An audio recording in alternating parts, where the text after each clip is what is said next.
Maine voters from both sides of the aisles are expressing their thoughts on President Biden's decision to drop out. Pearl Small was out speaking with some of them, as well as a political science professor, to add some context on how this big change could affect us locally.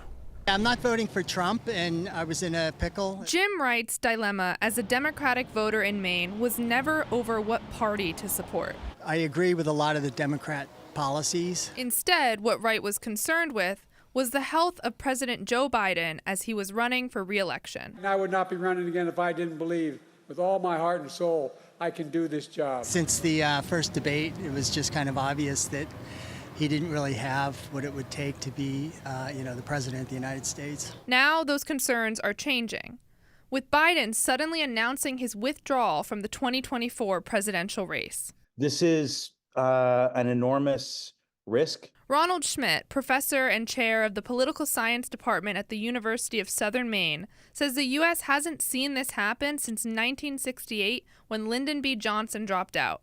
And it didn't have a good outcome for the Democratic Party. The result was a convention that descended into utter chaos. But Schmidt says that doesn't mean history will repeat itself. So the party does seem to be trying to pull itself together behind her. He says Biden's current endorsement, Kamala Harris, could be an easy transition, as she already has the backing of several caucus heads, and the Biden administration placed her at the center of key debates this election.